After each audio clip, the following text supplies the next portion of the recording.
Chers amis, c'est une session de questions et réponses. Et pour ne pas perdre le temps, on fera comme autant avec Thaï. Les gens qui ont des questions à poser, qui viennent ici pour se mettre les uns après les autres. Et nous essaierons de répondre ce que nous pouvons. Alors, veuillez venir si vous avez des questions. Et s'il y a aussi des jeunes qui sont prioritaires à poser la question d'abord. Nous n'avons pas à vous présenter les enseignants du Dharma parce que chacun de nous a déjà donné un petit discours, sauf sœur Từ Nghiêm. Từ Nghiêm, elle est américaine, mais elle essaie de parler le français. Elle parle bien le français, mais il y a toujours un accent américain. Comme moi, j'ai un accent vietnamien aussi. Donc, chers amis, peut-être qu'on peut inviter la première personne à venir poser leurs questions. Et puis, avant de poser votre question, vous allez pouvoir écouter un son de cloche. Comme ça, on peut tous respirer ensemble. Et voilà, ensuite, merci. Chères sœurs, chers amis, chers Thaï, je ne suis pas sûre que je sois la plus jeune de l'assistance pour commencer à poser ma question. Et c'était une question par rapport à ce qu'avait dit sœur Gina, mais qui n'est pas là. Mais je pense que par rapport quand on embrasse sa souffrance, prendre soin de sa souffrance et en même temps ne pas alimenter les pensées. Et moi, je sais que quand j'ai une souffrance, ça fait des pensées un peu obsessionnelles. Et elle disait, embrasser sa souffrance, c'est pas alimenter les pensées. Et si j'essaie d'arrêter mes pensées obsessionnelles, à ce moment-là, j'ai l'impression que je les opprime et qu'elles ressortent encore plus. Alors, comment faire pour ne pas alimenter et embrasser? Voilà, c'était ma question. Totalement avec mon expire et j'inspire. Et quand je suis totalement attentif à mon inspiration, je dissocie moi-même avec la colère. Je n'ai pas pensé à cette phrase très choquante, très insultante, qui ont jugé sur un comportement de moi. Et quand je dissocie moi-même avec cette insulte, je me sens plus calme. Mais c'est pas facile. Parfois, je ne peux pas rester dans la même salle tant que les gens continuent à m'attaquer, à dire waouh, comme ça. Et on essaie de suivre sa respiration, mais si notre feu de colère est alimenté par l'huile, qui fait que la flamme est encore plus haute, alors je dis, je reviendrai à vous plus tard. Et je prétends de sortir pour faire une marche méditative. Et bon, je fais semblant comme si je vais aux toilettes ou n'importe où. Et je sors, et j'inspire, et j'expire environ 5 parts. Alors, la parole est revenue. J'embrasse. Mon cœur est agité et je risque de faire des bêtises, de prononcer une parole qui n'est pas juste et que je regretterai, et c'est trop tard pour retirer la parole. Alors j'embrasse ma colère j'inspire, je suis en colère, d'accord. J'ai le droit d'être en colère pour une insulte si injuste. Et puis, bonjour et au revoir ma colère. J'embrasse ma colère tout en la laissant décanter en moi. Et je continue à marcher. Alors, la colère est revenue. Je dis, bonjour, j'embrasse ma colère. Je sais que tu es là. Je sais que tu es digne d'être en colère. Seulement, quand je suis en colère, je ne suis pas clairvoyant, suffisamment clairvoyant pour résoudre le problème avec dignité, avec beauté et avec compassion. Parce qu'on risque de le faire très correct, mais ça abîme le cœur de l'autre et ça ne résout pas le problème. Alors je reviens à mon souffle et je marche, parfois 1 heure, quand la colère est très grande. Et je continue à embrasser la colère. Chaque fois que la colère est revenue, je dis bonjour, j'embrasse, je suis correcte d'être en colère. Seulement, la colère m'a fait que mon cœur soit trop agité, je dois me calmer. Et je pars parfois, il y a des grandes colères. Quand j'ai perdu tout le Vietnam et tous les projets que j'ai préparés pour le Vietnam, j'étais vraiment amie, j'étais vraiment comme un grand arbre abattu jusqu'à la racine. Et ce n'est pas quelques heures que je peux embrasser ma colère, quelques jours, quelques semaines. Et quand la colère est revenue, j'embrasse ma colère, j'ai le droit d'être en colère, seulement je ne sais pas comment la solution. Et tout doucement, une petite solution. Et c'est comme ça que j'ai embrassé ma colère. Je ne peux pas embrasser le Vietnam. Tous mes projets sont confisqués et les amis sont en prison. Et il y a tellement de très bons gens qui sont en prison. Et plus je pense, plus je veux exploser. C'est pourquoi je dois embrasser ma colère de cette manière. J'inspire, je sais que je suis en colère, j'ai le droit, je me calme. Jusqu'à quand le cœur est calme, on ne sait jamais, quand la colère est trop grande, on ne peut pas se calmer dans 2 ou 3 semaines. Mais quand on est relativement calme, on a une petite sortie. Et il ne faut pas se précipiter à cette sortie. On sourit à cette sortie, c'est pas mal. Mais peut-être c'est pas totalement clairvoyant, je laisse. Et je reviens à mon souffle pour me calmer. Je plante les carottes dans le moment présent. Je pioche la terre dans le moment présent. Je balaye la maison dans le moment présent. Je fais tout le travail autre que le travail que je souhaite le faire pour aider les enfants qui ont faim au Vietnam durant la guerre, etc. Jusqu'à ce que la colère est revenue. Bonjour, j'embrasse ma colère jusqu'au deuxième solution. La première solution s'ouvre avec une petite fuite. Si je fais comme ça, on arrêtera mes amis. Et puis, je laisse décanter encore. J'embrasse ma colère. Je sais que je peux trouver une solution. Et 3, 4 semaines, 1 mois, soudain, une flèche de lumière est arrivée pour voir ces petites fuites de la première solution. Elle est de plus en plus bien préparée. Et quand je mets en marche le projet, ça marche. Cher Thay, chers frères, sœurs, chère communauté, je voudrais ajouter une petite chose, une pratique que j'ai faite pendant... Thay nous parle souvent dans ses enseignements, après, quand on travaille avec nos pensées, particulièrement les pensées obsessionnelles, de trancher. Et une pratique qui m'a beaucoup aidée, c'est pendant une retraite d'hiver, une retraite où on se concentre plus sur notre pratique, et donc j'avais pris un peu ça comme direction, de observer le matin, dès mon réveil, quelles étaient les premières pensées, la première pensée qui vient, et de reconnaître ainsi, aussi d'observer pendant la journée, parce qu'on joue très souvent les mêmes disques. Il n'y en a pas beaucoup, mais on les aime beaucoup et on les joue tout le temps. Donc c'était de reconnaître quelle est la pensée et de savoir très bien en fait que c'est une pensée qui n'est pas qui me fait souffrir ou qui fait souffrir les autres, parce que ça m'alimente en moi des souffrances. Donc c'était de me dire, de reconnaître, et d'avoir fait ça, ça me permettait, quand je la voyais pointer son nez pendant la journée, de dire non, de dire non. Et c'est-à-dire d'aller vers ma respiration, d'aller vers autre chose. C'était parce que je savais que ce n'était pas une pensée, et je n'ai pas du tout senti que c'était un refoulement ou réprimé. Parce que j'ai compris mon esprit, en fait, que mon esprit essayait de m'attraper, et je m'identifiais à cette pensée. En fait, c'est de la lâcher. Et ça m'a beaucoup aidé. Cette pratique-là m'a beaucoup aidé. Merci Marie-Ange.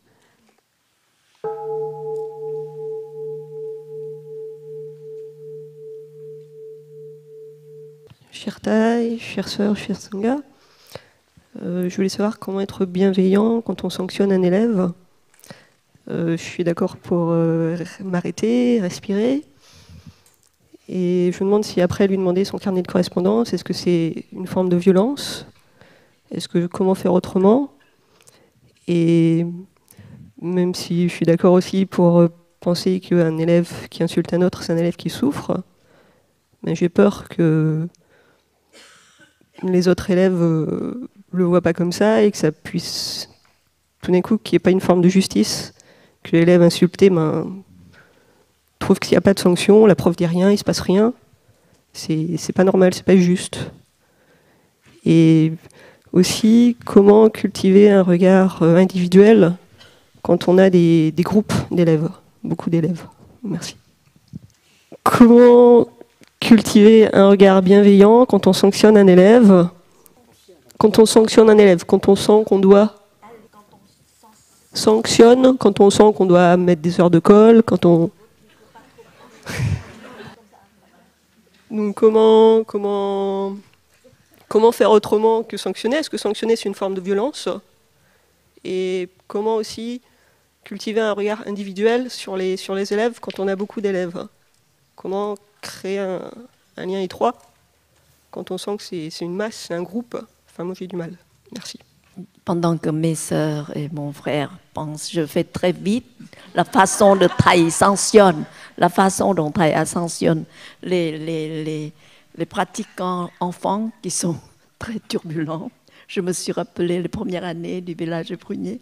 Il y a Tong et Tèo qui sont très turbulents. Alors il l'a invité pour s'asseoir à côté de Thaï.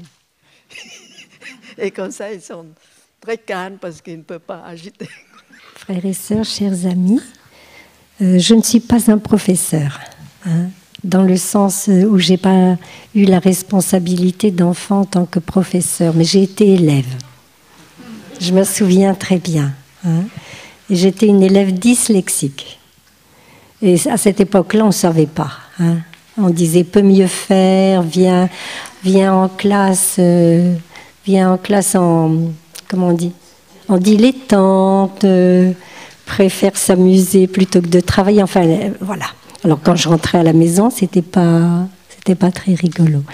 Mais j'ai beaucoup appris parce que ça a développé en moi beaucoup de compassion pour les personnes qui comprennent pas. J'avais entendu hier une personne qui voulait savoir davantage, et tout de suite la réponse est venue très douce.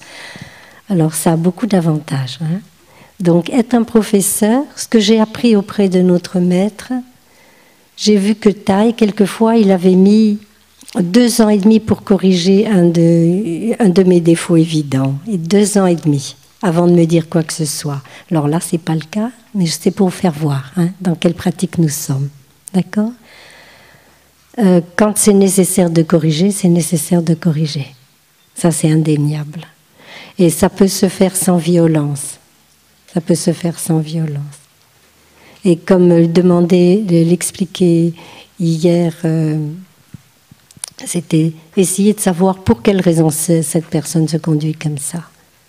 Mais vis-à-vis des autres élèves, bien sûr, vous êtes, en tant que professeur, vous êtes responsable aussi de l'ordre, parce qu'il faut remettre de l'ordre là où il n'y en a plus.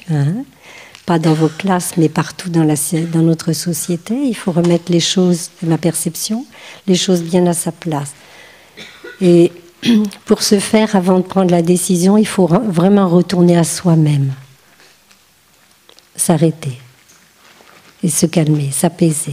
Parce que sinon nous sommes entraînés dans l'émotion et ça va être l'émotion qui va prendre la décision, c'est pas nous.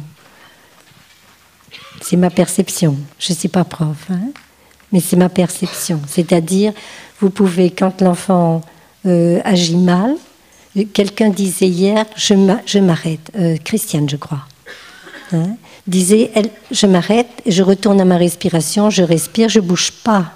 Et ça interroge beaucoup. Ça amène l'enfant à se poser des questions. Et toute la classe à se poser des questions. Se dire, qu'est-ce qui se passe?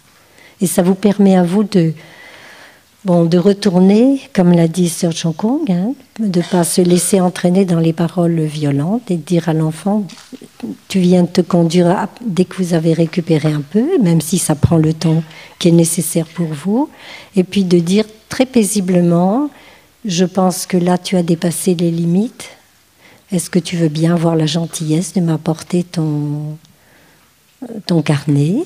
Et puis, je vais écrire une petite note sur ce carnet, et puis on en parlera après. C'est-à-dire, c'est pas ma perception, hein, c'est pas une sanction qu'on donne comme ça, mais quelque chose qui peut ouvrir un dialogue ensuite. Vous comprenez? Je ne sais pas si ça vous aide. Quant au regard individuel, si j'ai bien compris, au regard individuel par rapport à la masse d'élèves que vous avez devant vous, comment faire? Notre corps émet des signaux sans arrêt, à travers l'attitude physique. Alors si on est attentif et si on peut être sur notre respiration, c'est préférable, mais les personnes émettent des signaux par rapport à leur capacité d'attention. Est-ce qu'ils sont présents, est-ce qu'ils ne sont pas présents quand je parle, par exemple? C'est pareil ici, hein? Et de voir, par exemple, s'il y a un élève qui manifeste à travers son corps son mal-être ou son malaise. Et comme nous ne sommes pas séparés les uns des autres, il y a l'inter-être. Donc c'est ce mal-être qui est dans cet enfant-là, il est aussi une partie du mal-être des autres enfants qui l'entourent et du mal-être de sa propre famille. Vous comprenez ? Alors, on peut pas, à mon avis, on ne peut pas être en contact avec tout le monde. Moi, j'en suis complètement incapable. Peut-être Taille, ou certainement Taille, peut faire des choses comme ça, mais personnellement, je ne peux pas. Donc, je vais essayer de concentrer mon attention sur les missions de ce qu'émet le corps, hein, à travers son attitude, si la personne, comment elle se tient, pour essayer d'être en contact avec cette personne et voir comment je peux, à travers ce que je suis en train de dire, l'intéresser ou ouvrir une porte pour pouvoir entrer en contact avec. Voilà. Je ne suis pas proche, je vais aller en classe avec vous la prochaine fois, ok? Hein? Quelqu'un veut répondre? Sœur Et juste une toute petite chose qui est venue comme cela, c'est que aussi, par exemple, en corrigeant des devoirs, j'ai entendu des professeurs qui disent, par exemple, ils n'utilisent plus la plume rouge, parce que la couleur rouge, ça représente pas mal de violence, hein, aussi. Donc c'est venu comme cela, juste l'élément de réponse. Je voudrais ajouter un petit mot sur votre cas. Et je vais utiliser l'imitation de Thaï et aussi de ce que c'est. On doit faire la paix avec soi-même. Quand la classe est trop agitée, il faut revenir à notre inspiration, expiration pour calmer, pour dire que je suis ici pour partager tout mon être, pas seulement mes connaissances en maths ou en français, mais mon être, la paix que je peux offrir d'abord. Et avec cette paix en nous, on peut utiliser un moyen non violent comme Thaï a invité les garçons les plus turbulents à s'asseoir à côté de lui. Et donc, on peut mettre la table un peu séparée pour les enfants qui sont agités, un peu vers tout près pour qu'ils soient exposés à tout l'audience et ils ne peuvent pas faire des bêtises. Ça, c'est une chose. Mais après ça, parfois, quand ça ne va pas beaucoup, on parlera. J'aimerais passer quelques minutes avec toi plus tard, mais sois gentil pour respecter la classe et expliquer. Et après ça, on peut l'écouter. Peut-être il a des difficultés qu'il ne peut pas exprimer. Il essaie de faire comme ça. Il y a aussi des cas où on peut, comme dans mon cas, durant la guerre, j'ai aidé des 10 000 orphelins de guerre. Et après la guerre, on m'a envoyé un enfant qui n'ont pas de papa et maman et qui s'est comporté d'une façon très délinquante. Bon, quand il est venu, je ne sais pas pourquoi, au camp de réfugiés, on a rasé sa tête. Et mis un robe de moine à l'âge de 9 ans. Et il est venu, il s'est comporté comme un roi despote. Les gens apportent des petites délicatesses françaises, mais il est un Vietnamien, il n'est pas habitué. Attends, je n'aime pas. D'une façon très méchante. Et quand nous faisons la méditation assise, Thay a dit, bon, il est trop jeune pour faire la méditation assise. Et le matin, nous faisons ici, mais pas ici, c'était la salle de méditation le matin. Il a pillé devant la salle de méditation, mais à l'extérieur. Il fait pipi. Il montre. Et après ça, j'étais pas là, et la sœur Thanh Lương l'a battu. Et puis elle a battu elle-même, parce qu'elle a dit qu'elle est trop violente. Je suis une nonne, je dois pas être violente comme ça. Elle a battu un. Comme ça, lui, elle a battu un. Et lui, il a applaudi. Battu encore, tu digne. Quand je suis rentrée du voyage avec Thay, avec les tournées, et les sœurs disent, maintenant c'est notre problème. Quand l'heure de manger le petit déjeuner, il ne sort pas. Mais quand on est parti, elle est venue, il fait beaucoup de bazar dans l'as.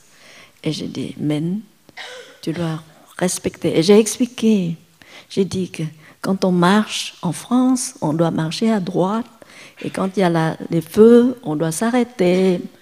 Donc, si tu ne t'arrêtes pas, on t'arrête. On fait une contravention, sinon, plus de choses. Si tu violes trop des disciplines de la société, tu seras en prison, et en prison, c'est terrible. Donc, c'est pourquoi essayé de te mettre en discipline comme il faut. Et puis, le lendemain, il a fait le même. Tant pis. Alors, je dis, Men, je t'aime. Et je ne veux pas te punir, mais peut-être les explications ne suffisent pas. Peut-être je dois te punir. Demain, si tu répètes la même chose, je te taperai. Je te tape, ce n'est pas par colère, je tape par amour. Parce que si je ne corrige pas, tu marches toujours à gauche, le feu rouge, tu traverses, et puis beaucoup de choses peuvent arriver à ton avenir. Alors il faut absolument que je te corrige. Et puis, demain, si tu répètes le même bazar, je te frapperai 3, très fort, ici. Hein? Et il a répété.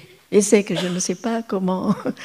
Alors, je lui ai dit, Men, tu sais, les arbres, les pruniers à l'extérieur, il y a trop de branches. Nous devons couper. Et laisser 3 branches très robustes, parce que c'était, en ce temps-là, le prunier, c'est tout petit. Laisser 3 branches robustes pour que l'arbre se porte bien.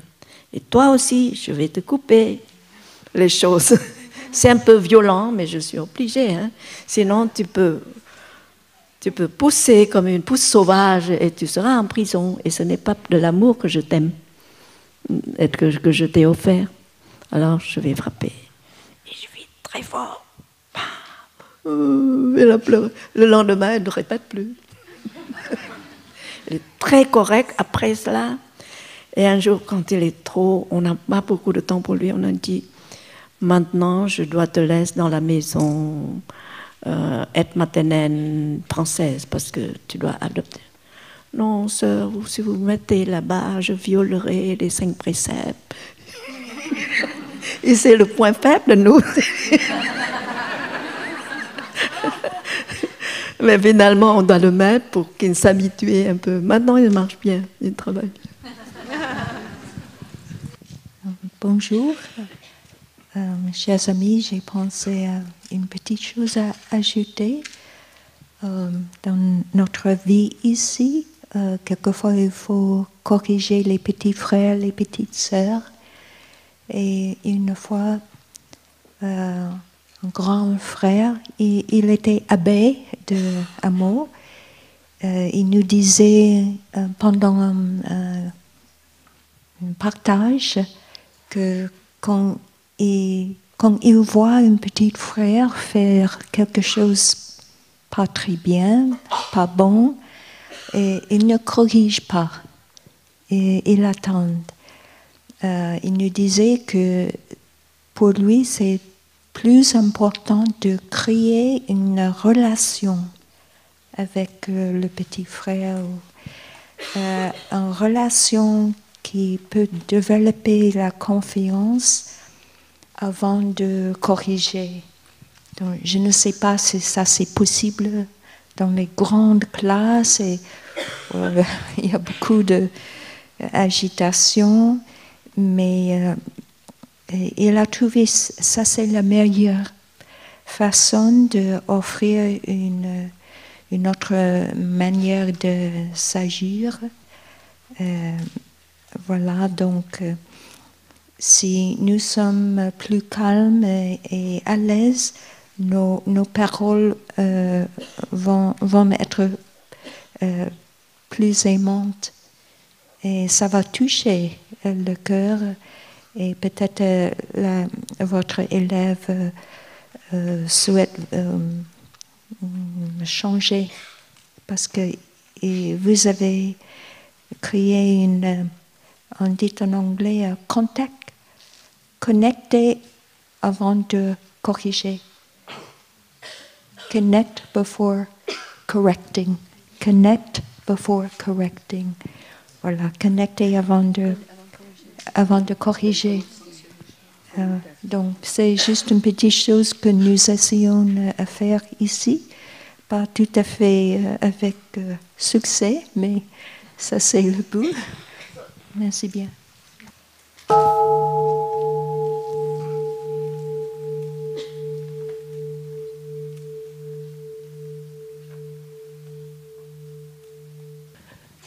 Chère Thaï, chère sœur, chère Sangha, bonjour.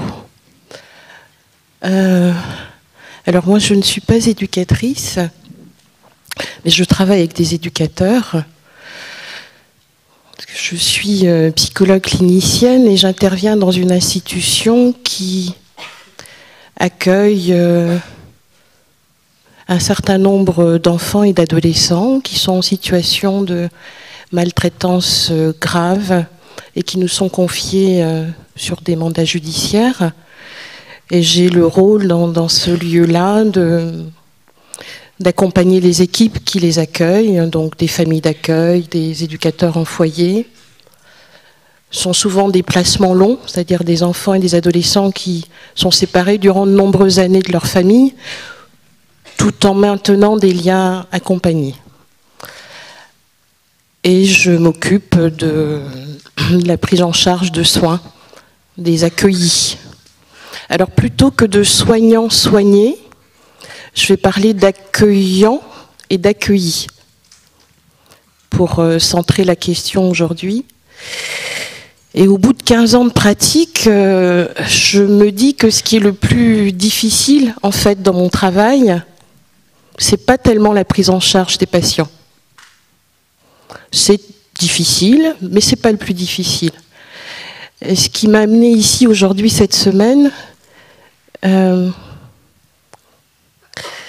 la question que je souhaiterais partager, c'est comment faire dans l'accompagnement de ces équipes pour les amener à prendre conscience de leur propre souffrance comme préalable à l'accueil de la souffrance de l'autre. Parce que, alors je peux en dire un petit mot rapide pour ce qui concerne les psychologues. Pour ma part, pour faire ce métier-là, je suis passée par un travail thérapeutique personnel et j'ai une supervision que j'aurai toute ma vie professionnelle où je parle de ma pratique et des points de butée. Voilà, à un psychanalyste plus chevronné que moi. C'est ce qui se met en place dans notre métier, on va dire. dans l'institution, les éducateurs ou les travailleurs sociaux, parce que nous avons des assistantes familiales, des éducateurs, enfin, plusieurs métiers de travailleurs sociaux, ils n'ont pas cette obligation-là. Et puis je pense que ça ne pourrait pas passer par l'obligation, mais du coup la difficulté c'est de les sensibiliser à leur propre souffrance dans la rencontre avec la souffrance de l'autre. Comment ne pas nier la sienne, comment l'entendre, parce que j'ai l'impression, et je le pose sous forme de question, que c'est cette reconnaissance-là qui peut permettre de laisser un espace vide entre soi et l'autre pour que sa parole émerge. Chers Thaï, chers amis, merci pour votre question.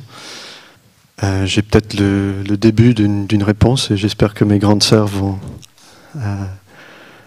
vont m'aider après. Ce que vous avez dit m'a fait tout de suite penser à la pratique de la discussion du dharma ou du partage en cercle. Et pour moi, le partage, c'est vraiment un entraînement à l'écoute profonde. Et je me suis dit, je ne sais pas si vous avez des occasions où vous êtes avec ces équipes d'accueil, où vous pouvez leur présenter la pratique d'un partage en cercle, en utilisant le moyen habile peut-être de dire, voilà, on va s'entraîner dans ce cercle à l'écoute profonde pour pouvoir ensuite appliquer cette pratique avec les enfants qui sont en difficulté. Et en fait, ce faisant, on crée une occasion dans laquelle chacun peut partager son cœur, sa souffrance, sa joie, tout ce qu'ils ont à l'intérieur d'eux. Ça dépend vraiment juste de la façon dans laquelle on présente la pratique. Donc il y a quelques règles de base. On peut leur rappeler que dans un cercle de partage, une personne partage à la fois. Et on essaye d'écouter avec tout son cœur, sans jugement. Et pour le faire, on revient sans arrêt à sa respiration. Donc vous pouvez leur présenter la pratique de suivre la respiration. On n'a pas besoin d'utiliser de termes bouddhistes ou quoi que ce soit. Non. Donc on peut juste dire, ok, quand vous écoutez l'autre personne partager, vous pouvez être conscient du contact de vos pieds avec le sol, de votre corps avec la chaise, conscient de l'air qui rentre, qui sort par le nez ou par la bouche. Et juste rester avec le son, rester dans le moment présent avec ce que la personne partage. Et toujours en disant que voilà, c'est une technique d'écoute, on peut appeler écoute profonde ou écoute, en anglais il y a un autre terme, active listening, écoute actif. On peut le présenter comme ça, utiliser des termes qui passent bien dans le milieu dans lequel vous êtes. Et ensuite dire que la personne qui partage uniquement son expérience vécue. On ne va pas parler de théorie, on ne va pas parler des problèmes d'une autre personne. On partage son expérience uniquement. Et l'essentiel, c'est de rappeler à tout le monde qu'on ne donne pas de conseils. C'est pas un cercle où on va essayer de se dire « Ah oui, tu devrais faire comme ça, en fait, moi j'ai déjà eu ça, je vais t'expliquer. » Non, c'est juste écouter, être là pour l'autre personne. Et je pense que peut-être en leur présentant comme ça, en disant « Ok, c'est une occasion pour apprendre à écouter, c'est un apprentissage à l'écoute actif. » Ensuite, en fait, ça crée un espace dans lequel, naturellement, ils vont commencer à partager leur souffrance, leur expérience vécue. Donc c'est peut-être une expérience à essayer, à tenter. Merci.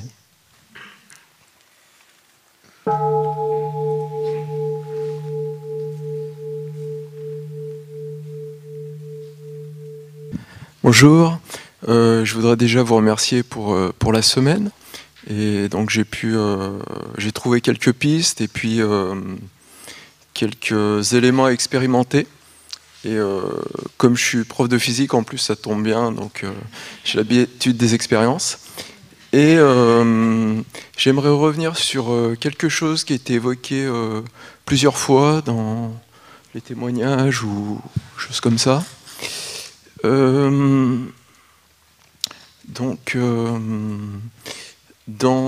Quand les enfants, ils vont appeler leur instituteur maître, et puis après le professeur, ils vont l'appeler monsieur. Et vous avez également parlé de maître. Et je me demandais si c'était vraiment la même chose, ou donc ma question ce serait un peu qu'est-ce qu'un maître ou qu'est-ce que n'est pas un maître, ou enfin je voulais savoir un peu.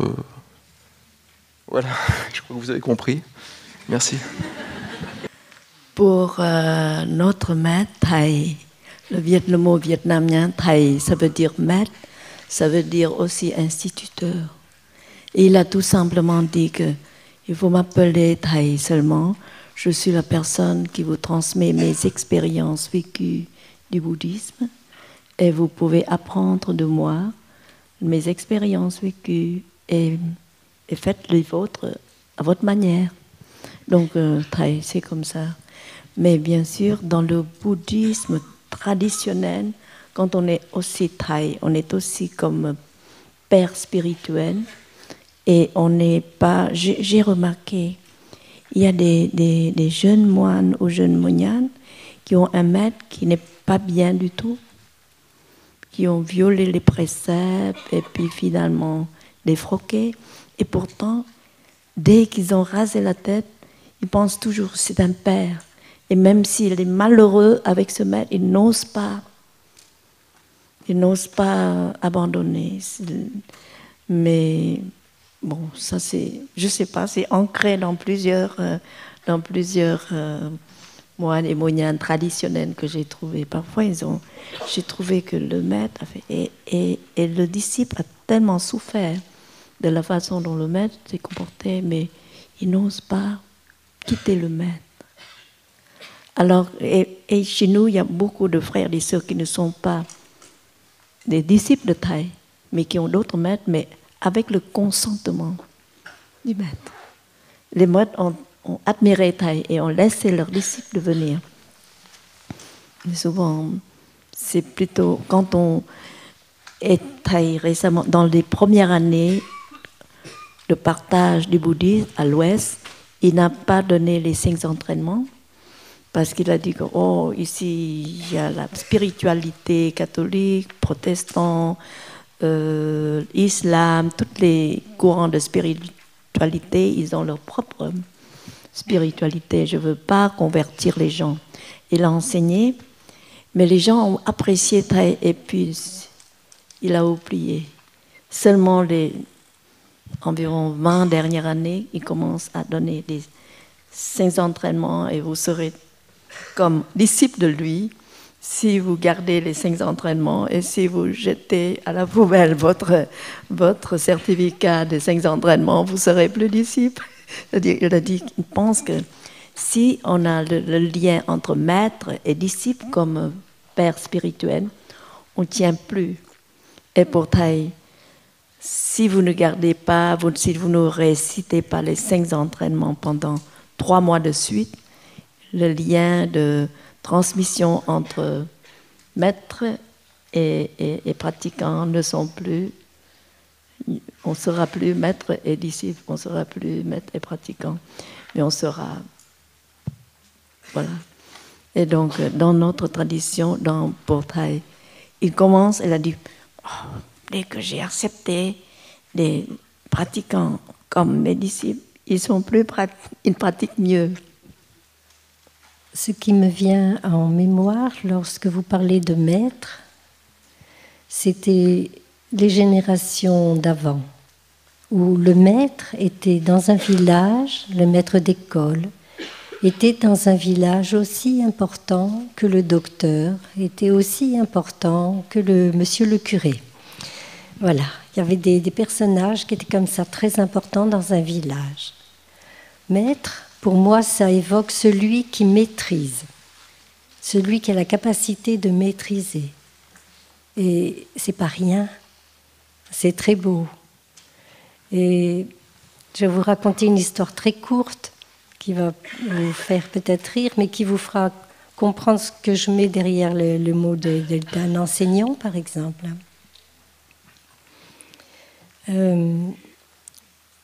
Dans ma famille, j'ai un gendre, on l'appelle, c'est mon deuxième fils, qui s'appelle Olivier et qui m'avait posé la question « Qu'est-ce qui te fait le plus peur avant que tu ne partes pour devenir monial? Qu'est-ce qui te fait le plus peur ?» Et j'avais dit « Vous perdre ». Et j'avais dit aussi, et il m'avait dit quoi encore? Et j'avais dit devenir célèbre. Et là, pour un écrivain, vous savez, c'est ridicule de dire des choses comme ça. Ça n'a aucun sens. Il s'est dit pourvu qu'elle se remette de ça. Et puis il s'est trouvé que l'album qu'il avait écrit, il a écrit les textes pour des bandes dessinées et qu'il a eu beaucoup de succès. Et alors un jour, il me téléphone, il me dit « T'as trouvé la solution ?» Parce qu'il commençait à découvrir ce que j'avais mis derrière, ce que ça voulait dire pour moi être célèbre. Et vous voyez toujours pas de quoi je veux parler au point de vue du maître, tout va bien. Continuez à respirer et à écouter, c'est pas trop long, c'est promis. Et je lui dis oui, j'ai trouvé. Et il me dit comment tu as fait? Je lui dis 3 phrases et tu vas guérir tout de suite. Alors si vous avez un questionnement comme ça, 3 phrases, vous allez guérir tout de suite. Première phrase, Olivier, as-tu écrit un seul mot qui n'ait jamais été écrit? Olivier, as-tu écrit mais c'était très sérieux, hein. Olivier, est-ce que tu as écrit une seule phrase qui n'ait jamais été écrite? Olivier, as-tu écrit une seule pensée qui n'ait jamais été écrite? Et là, c'était le silence. Je lui dis, tu vois, tu es guéri. C'est-à-dire, il n'y a pas un soi séparé qui a écrit ce livre. Et alors, j'ai commencé à lui dire, la prochaine fois que les jolies petites jeunes femmes s'approchent de toi en disant, Olivier, vous avez écrit quelque chose de merveilleux, tu sors tout de suite le nom soi. Merci beaucoup. Je vais remercier mes parents qui m'ont appris à parler et mes grands-parents. Je vais remercier mes maîtres d'école qui m'ont appris à écrire, à lire et qui m'ont donné la possibilité d'ouvrir mon esprit d'une façon remarquable dans des domaines, etc. Je vais remercier tous les écrivains que j'ai lus. Je vais remercier le prêtre qui m'a guidée dans... Voilà, vous comprenez? Donc, moi, mon rêve, c'est que vous redeveniez les maîtres. Vous êtes des maîtres. Alors, redevenir, ça veut simplement dire retrouver en vous, pas demander aux autres de vous reconnaître comme tel, mais vous reconnaître comme ces porteurs de merveilles, d'ouverture. J'étais en Inde et puis nous étions en Inde. J'ai vu beaucoup d'enfants qui ne pouvaient pas aller en classe et qui étaient couchés dans la poussière et qui essayaient de survivre comme ils pouvaient. Ils n'avaient pas la possibilité d'aller en classe. Et je pouvais voir cet avenir sans un vrai avenir ouvert, vous voyez. Et vous détenez cette clé merveilleuse de transmission du savoir. Et par rapport, vraiment, c'est ce à quoi j'aspire profondément. Quand je dis « je », vous voyez tous mes ancêtres derrière, puis tous les descendants devant. Il n'y a pas un je tout seul. Hein. Plus tous mes frères et sœurs, parce que c'est notre espérance que vous puissiez vous réinstaurer dans votre merveilleux rôle. Et on a tellement confiance en vous, on est tellement dans la joie de savoir qu'il y a des êtres comme vous sur cette terre qui pouvaient enseigner, transmettre. En ce qui concerne la relation disciple-maître dans la tradition, telle que moi je la vis en tant que chrétienne aussi, hein, et je ne savais pas ce que c'était un maître. Et le docteur Do me dit, vous savez, c'est mon médecin traitant, et il me dit, il connaissait un disciple de Bataille depuis très très longtemps, et il me dit, vous savez, Elisabeth, j'ai un maître. J'étais laïque à ce moment-là, je l'ai regardé, mais ça voulait rien dire du tout, vous savez, ça n'avait pas de sens. Et je me suis dit, ben j'en ai pas besoin, quoi. Puisque je sais pas ce que c'est, j'en ai pas besoin. Et puis le jour où j'ai traversé une crise spirituelle très importante, j'ai demandé à Dieu, s'il te plaît, envoie-moi un maître, vite fait, pour que je sache où j'en suis. Hein? Et Taille s'est manifestée. Hein? Et Sœur Chancombe, parce qu'elle était à ses côtés aussi, se sont manifestés. Et quand j'ai demandé à devenir moniale, j'ai vraiment remis ma vie, en sachant qu'elle était entre mes mains, bien sûr, entre des mains spirituelles, entre les mains d'un maître, celui qui voit clair, celui qui peut me guider dans un chemin difficile.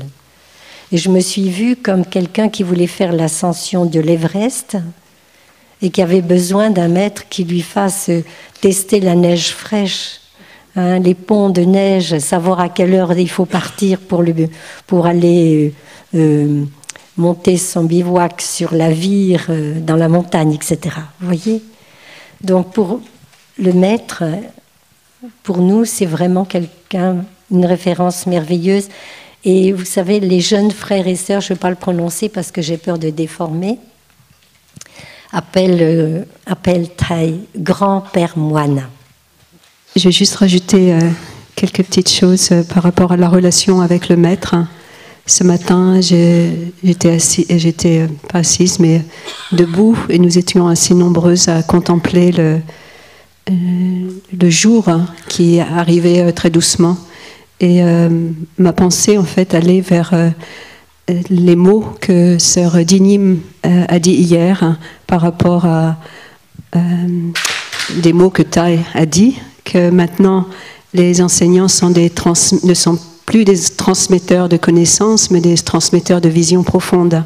Et en regardant les nuages ce matin qui devenaient roses, différentes couleurs, et je me disais, j'ai reçu de mon maître, j'ai reçu la vision, la possibilité, la capacité, du moins dans ma capacité à moi, de savoir regarder les nuages et aussi de savoir regarder la fleur, vraiment la voir, de savoir boire une tasse de thé, de savoir marcher, de savoir me laver les dents, de savoir tout simplement respirer.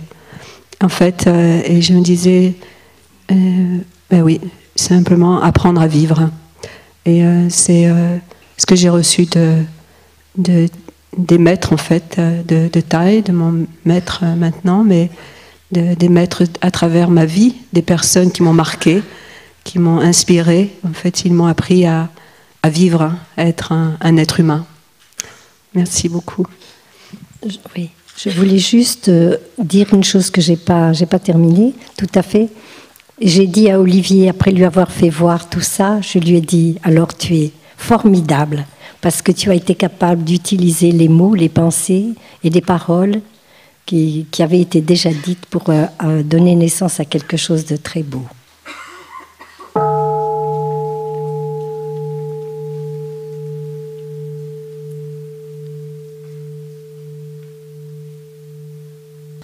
Chère Taille, chères sœurs et chers frères et chers Sangha, j'ai une question à poser concernant l'envie de dire les mots justes à un enfant qui a pleuré un jour parce que sa maman était à l'hôpital et allait peut-être mourir. Et j'ai pas réussi à trouver les mots justes parce que j'avais peur de froisser ses croyances. On a des musulmans, des chrétiens, des athées. Voilà. En l'occurrence, il était musulman. Et je n'ai eu envie ni de froisser ses croyances religieuses, ni de froisser peut-être les barrières psychologiques de cet âge-là. On ne peut pas dire tout et n'importe quoi non plus sur la mort à cet âge-là. Et je me suis trouvée à ce moment-là assez démunie. J'ai fait d'autres choses, j'ai un peu tourné autour du pot, puis du coup j'ai besoin de ces mots justes. Je me suis rappelé les premières années de Village et Prunier, Et les enfants vietnamiens et français, c'est souvent vietnamiens, mais nés en France. Ils ont parlé très bien le français. Ils sont venus au village des Pruniers et on a beaucoup soigné les enfants, on enseigne beaucoup de choses. Ils nous aiment beaucoup. Alors sur le train, les enfants, nous irons au paradis, nous irons au paradis. Parce que Thay a dit, on vit dans le moment présent, comme au paradis, il faut voir. Mais les Français qui ne connaissent rien, vous allez tous mourir. Parce que pour les enfants, aller au paradis, quand maman est décédée, elle va au paradis. Grand-mère est décédée, elle va au paradis. Et tout le monde nous regarde d'une façon très, très curieuse et soucieuse. Et pourquoi vous allez tous au paradis? Alors, heureusement, il y a une personne, une maman qui connaît un peu les doubles cultures. Elle a dit, oh non, on sait très bien, parce qu'il vit dans le moment présent. Si on regarde superficiellement, on se plaint qu'il n'y a pas de télévision, il n'y a pas de jeu, ceci. Mais si on regarde profondément, on voit que les fleurs nous sourient, les arbres, chaque feuille, tout est... Et tout le monde est très gentil, non seulement les feuilles, les fleurs sont gentilles, mais les personnes sont aussi souriantes et vos parents sont aussi souriants. Et donc on est au paradis à cause de là, parce que le paradis d'ici et maintenant. Alors avec un enfant française, si jamais elle est venue, bon, ici il y a des difficultés, et si ma grand-mère est décédée, alors on va te poser la même question que vous, peut-être je dirais... Grand-mère va au paradis, mais le paradis, c'est pas ailleurs. Le paradis, c'est autour de toi. Chaque fois que tu penses à grand-mère, avec toutes ses qualités, tous ses talents, et tu essaieras de se comporter d'une façon formidable comme grand-mère, tu es au paradis avec grand-mère dans le moment présent. Et donc, grand-mère prétend de se cacher quelque part. Mais peut-être il s'est caché dans ta tante, dans ta maman, et peut-être en toi. Et quand soudain en toi, tu sens très inspiré de faire ceci, d'être très tendre avec ta petite sœur, serviable avec une personne, tu as grand-mère en toi et tu fais tout le monde sourire. Et donc tu as le paradis. Donc grand-mère est toujours au paradis, mais le paradis est ici et maintenant. Je ne sais pas quel est l'islam, comment on explique quand quelqu'un est mort.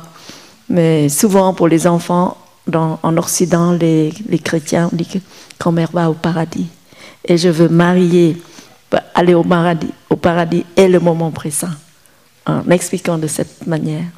Et ce que j'ai expliqué à mes petites neveux et nièces, ils n'ont pas pensé au paradis, mais quand sa arrière-grand-mère, qui est maman, est décédée, et toute la famille est rassemblée, et ils ne savent pas pourquoi on se rassemble, parce que... Et puis j'ai dit, mais grand-maman est en toi. Actuellement, si tu es méchant avec ton frère, tu querelles, donc grand-maman n'est pas là. Mais grand-maman est très gentille, elle aime beaucoup ses frères et ses sœurs. Et quand ton petit frère te taquine et tu respires et tu souris à ton frère, oh mon petit chouchou, il ne faut pas faire comme ça. Et dans ce cas, grand-maman est née en toi. Et quand il y a un autre qui mange beaucoup de viande, il mangeait toujours 6 pieds de poulet. On appelle cuisses, 6 cuisses de poulet. Un petit garçon de 12 ans, il mange chaque fois 6 cuisses de poulet. Je dis, tu sais, grand-mère a gardé de l'argent pour les enfants qui ont pauvre. Et si un jour tu as décidé tu ne manges plus 6 cuisses de poulet, mais une seule cuisse, et tu te laisses 5 cuisses, dis à maman, achetez l'argent équivalent à 6 cuisses de poulet, tu donnes aux enfants qui ont faim, que grand-mère, arrière, et dans ce temps-là, tu peux dire, ah, bonjour grand-mère, tu es en moi, je suis déterminée à ne plus manger trop comme ça, et garder un peu d'argent pour les enfants. Et les enfants ont compris. oui, il faut marcher comme grand-mère. Marcher, arrière-grand-mère ne fait comme ça. Il sent que grand-mère, arrière-grand-mère est née en eux. Nous avons encore 2 autres, 3 autres.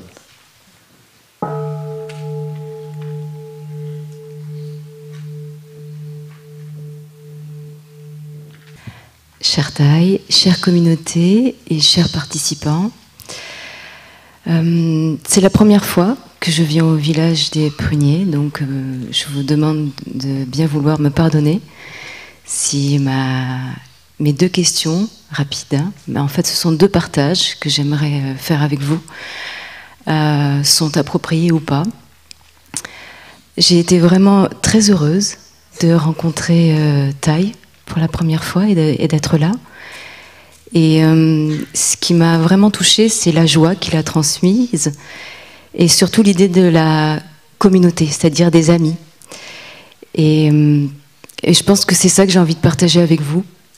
C'est-à-dire que c'est vrai qu'on est là pour avoir des solutions, des cas pratiques, mais avant tout, peut-être, la première chose qui je pense qu'on doit garder à l'esprit, c'est la joie. Juste la joie qu'on va partager avec les différentes personnes qu'on va rencontrer lorsqu'on va partir d'ici. Et par la suite aussi, la joie qu'on peut partager avec nous-mêmes d'abord, et puis avec la communauté que l'on a eu la chance de rencontrer, et tous les autres. Donc c'est venu très fort hier soir lorsque je méditais.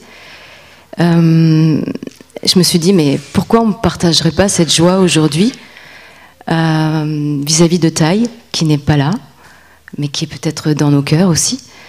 Et juste, ce que j'avais envie, c'est de passer quelques temps, je ne sais pas, 1 minute ou quelques minutes, tous ensemble, pour remercier Thaï, et aussi pour lui envoyer de l'amour qui guérit.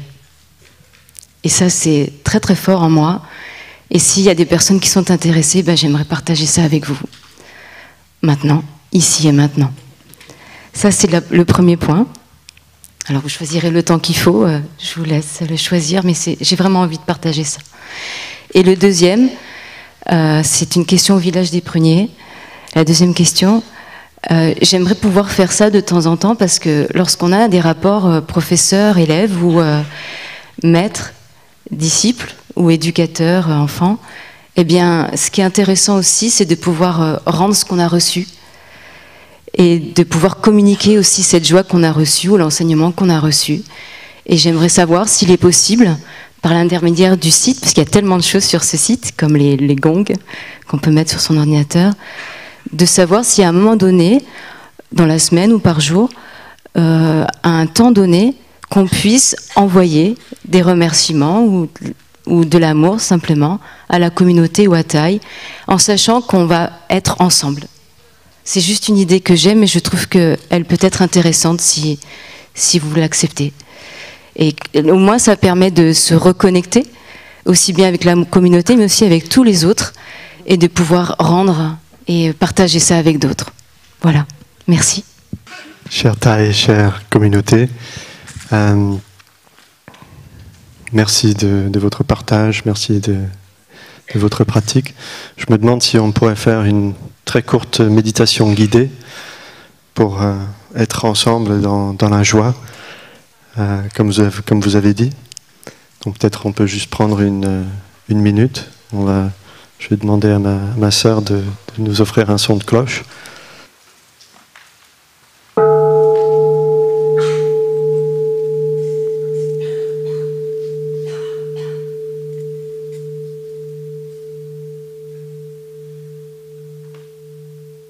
J'inspire et je ressens la joie d'être ensemble au sein de la communauté. J'expire et je souris. La joie d'être ensemble, je souris.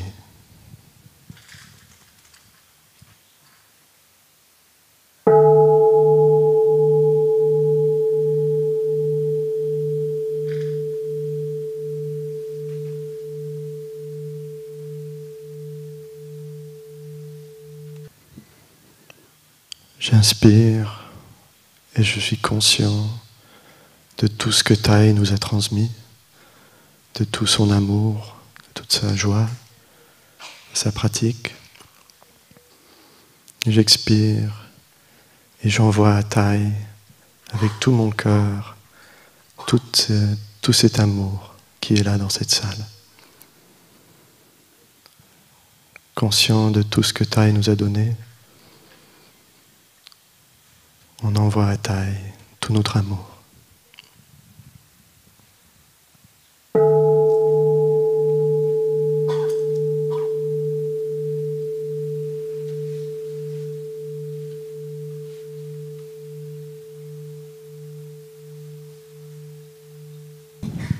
Une petite guide.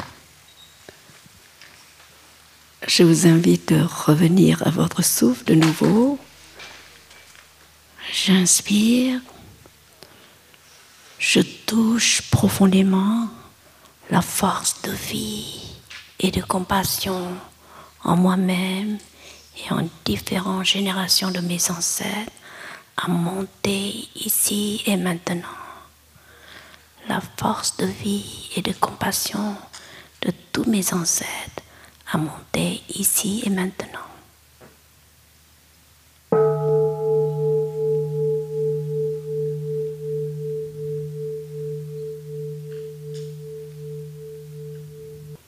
Que cette grande force de vitalité venant de nous et de tous nos ancêtres qui sont actuellement ici et maintenant se rejoignent et pour envoyer à Thay, pour sa propre vitalité, pour sa propre santé et pour son propre bien-être.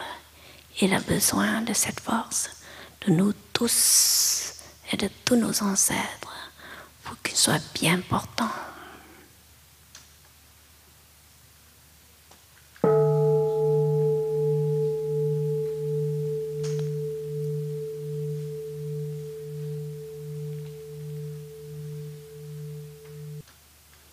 Que toute la vitalité de nous et de la force de Avalokiteshvara de chacun de nous va se rejoindre et faire une force qui relève le bien-être de Thay pour qu'il puisse marcher dans quelques jours.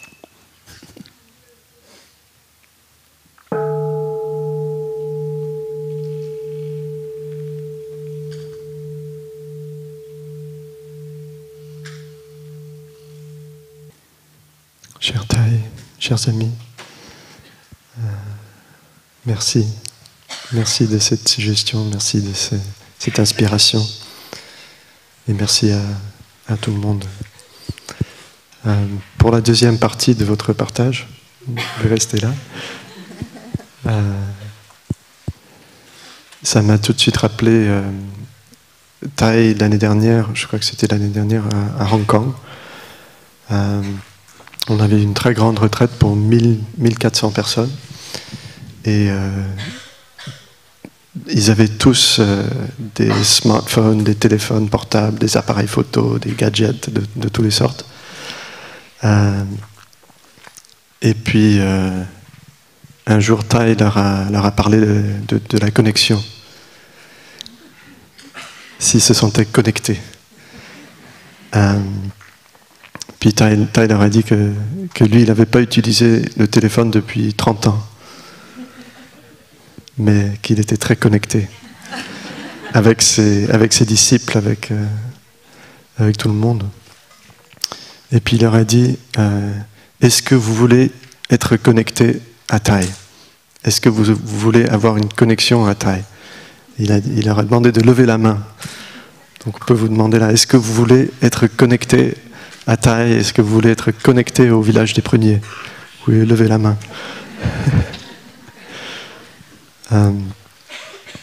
Et puis, il nous a expliqué que la vraie manière de se connecter à Thay, de se sentir connecté, de se sentir relié, c'est de pratiquer.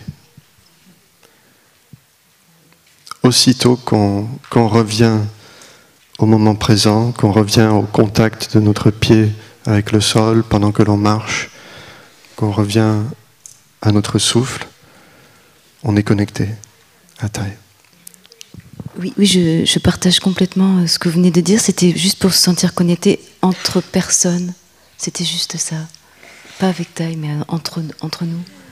Parce que parfois, on ne sait pas trop. Enfin, moi, en tout cas. Voilà, merci. On peut vous suggérer d'écrire une lettre d'amour à Thaï, à la communauté. Et si vous nous écrivez une lettre comme ça, partagez avec nous votre pratique.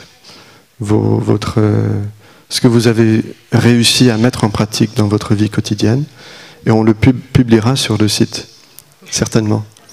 Donc ça peut vraiment nourrir beaucoup de personnes. Si vous partagez avec nous vos expériences dans la classe, avec vos collègues, avec votre famille,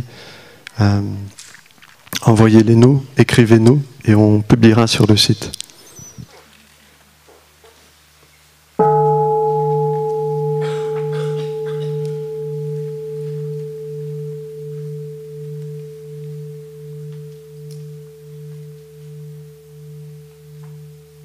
C'est mon cahier.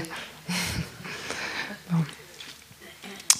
Je voudrais avoir plus de clarité sur une dichotomie qui se présente en pensant comment je peux appliquer les pratiques de la pleine conscience dans mes cours au lycée et à l'université.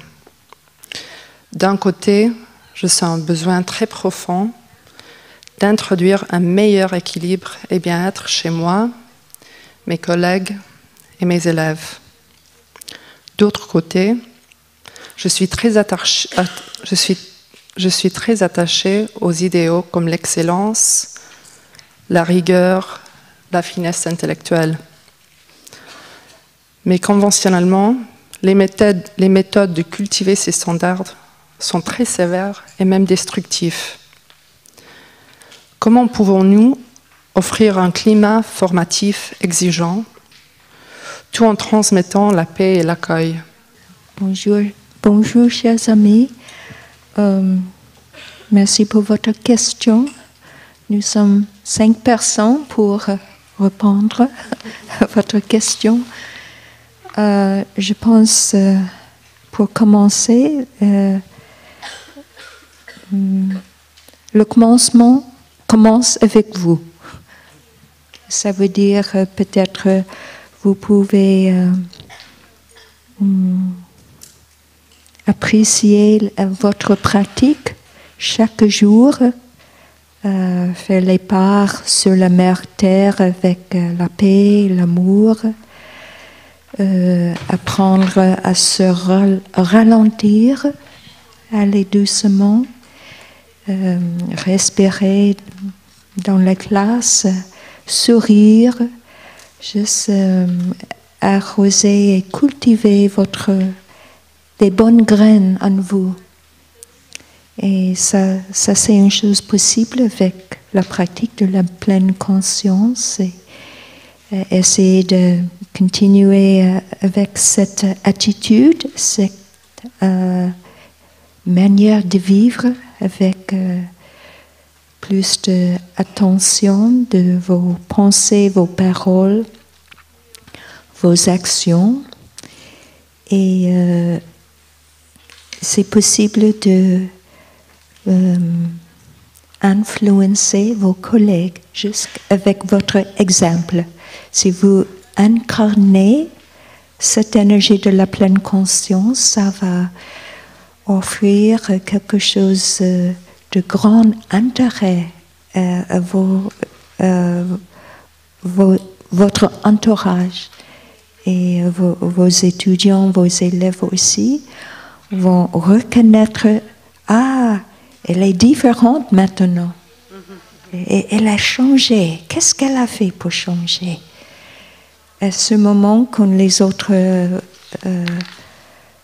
souhaitent devenir comme vous, ça c'est, je pense, ça c'est les bonnes conditions pour continuer à pratiquer, mais offrir juste une pratique très simple. Nous allons juste s'arrêter, respirer, mais vous pouvez partager dans une manière très naturelle, pas le dharma, pas les instructions, mais juste ça va sortir de votre être.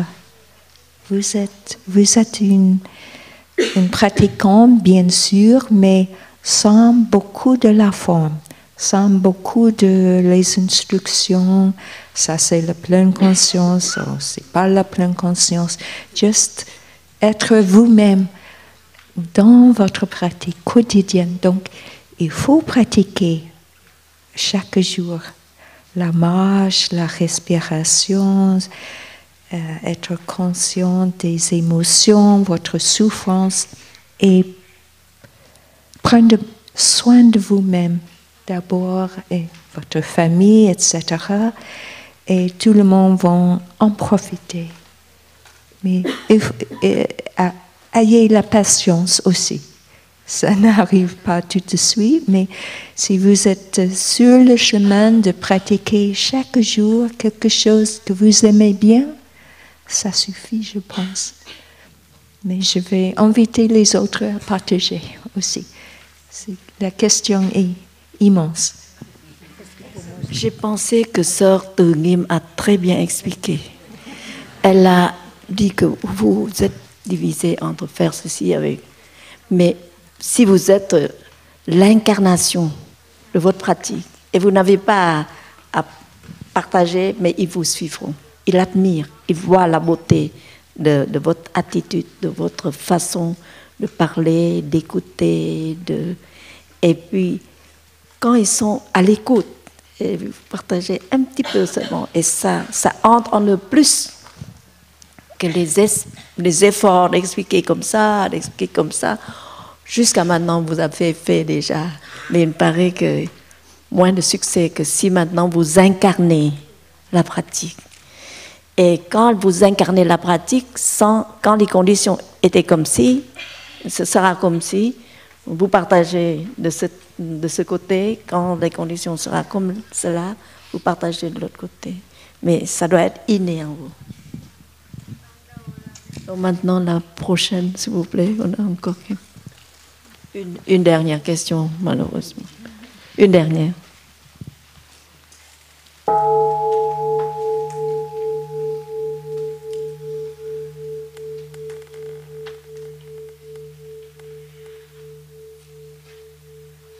Je suis assez émue de poser cette question parce que toutes les questions se portent à des problèmes d'éducation et j'aurais peur de ramener ma question à moi. Mais je pense que d'abord, pour rendre les autres heureux, il faut être heureux soi-même. Donc, je pense que j'en fais partie. Et d'autre part, parce que ça concerne aussi nos élèves. Je reviens à une question qui a été posée dans l'Assemblée il y a quelques jours, qui a été répondue par Sœur Chan Kong. Et si j'ai bien compris la question, ça concernait un élève qu'on diagnostique, si je puis dire, comme souffrant d'abandonnite. Donc, autrement dit, un élève qui ne peut pas recevoir ce à quoi il aspire tellement. Et si vous vous rappelez, parce que peut-être qu'avec l'émotion, je ne m'exprime pas clairement, il a été question d'un enfant qui, par exemple, aspirait profondément à un plat de spaghettis à la viande, mais si on le lui donne, il le refuse parce qu'il ne peut pas le recevoir. Enfin, c'était cette question-là, si vous vous rappelez, d'un éducateur parmi nous. Et je me suis sentie tellement concernée par ce cas que j'étais très, très émue parce que j'avais l'impression que peut-être Sœur Chan Kong et l'éducateur ne se comprenaient pas tout à fait. Et quand j'entendais que Sœur Chan Kong disait « mais alors retirez la viande », je vibrais très fort. alors, je viens à la question. Ça concerne, à mon avis, la question de l'autodestruction. C'est-à-dire qu'on peut avoir, on a tous des bonnes et des mauvaises graines, mais on a aussi tous des croyances, et on a aussi tous tout notre acquis familial et depuis la conception, de certaines choses qu'on ne peut pas croire, parce qu'on ne l'a jamais vu autour de soi. Des parents heureux, je parle de moi là, des parents heureux qui s'embrassent, qui s'aiment, des choses comme ça. Alors j'en reviens à mon cas personnel pour illustrer cette question et qui concernera d'autres enfants qui ont cette question-là. Moi, par exemple, j'ai très difficile à être heureuse parce que chaque fois que je fais tout pour l'être, quand je l'obtiens, je le sabote. Je l'ai vécu dans le professionnel, mais jusqu'au sommet très haut. Et puis la destruction totale le lendemain, j'en suis pas remise. Et je l'ai vécu toute ma vie dans le privé. Donc, j'étais tellement un enfant blessé par ce que j'ai vécu que si on montre qu'on m'aime, qu'on veut m'épouser, je dis il a un problème, c'est pas normal. Quand il me connaîtra, il m'abandonnera. Parce que ma mère me l'a dit. Bon, parce que ça a été son histoire.